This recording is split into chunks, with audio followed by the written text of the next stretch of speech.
ห่งนี้สดสวยงดงามสมคำลือนามกล่าวขานว่าแดนสวรรค์เขตแคว้นแดนใต้มิไลหุ่งเฮืองลาวัน นับหนึ่งหา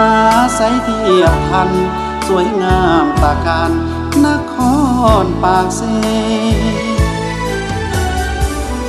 สายน้ำสีโดนไหลลงน้ำคลองห่วงส้นทางพองปกครองสองฝั่งแคมเซสวยกันสร้างสาพัฒนาก่อแปลงประดับเฮ็ดให้นครปากเซยิ่งมีเสน่ห์สงงามน่าชมงามหอหลักเมือง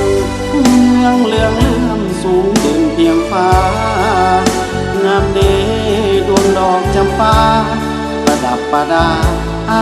กีเผยสูงวัดวา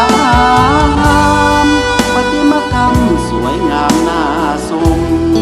บัวสีโดนสง่าอวดโฉมยามเดินเที่ยวชมสวยงามสะดุดตาสายผู้มาเจียงเคียงผู้มาลงเจ้างามสูงทรงยืนยงเคียงคู่กันมาดินแดนเขตใต้สร้างงามวิไลงามดังเมืองฟ้าเที่ยวสมปรารถนาค่อยสุขลาเมื่อมานครปากเซ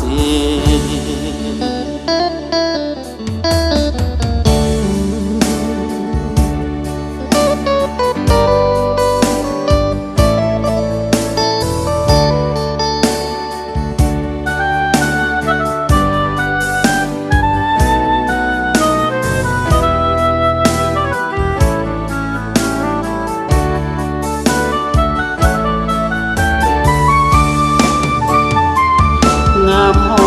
หลักเมืองเลื่องเลื่อมสูงเด่นเพียงฟ้างามเดดวงดอกจำปาประดับประดากีเผยสูงวัดวามประติมากรรมสวยงามน่าชมบัวสีโดนสง่าอวดโฉมยามเดินเที่ยวชมสวยงามสะดุดตาสายผู้มาเจียงเคียงผู้มาลงเจ้างามสูงทรงยืนยงเคียงคู่กันมาดินแดนเขตใต้สร้างงามวิไลงามดังเมืองฟ้าเที่ยวสมปรารถนาค่อยสุขลาเมื่อมานครปาก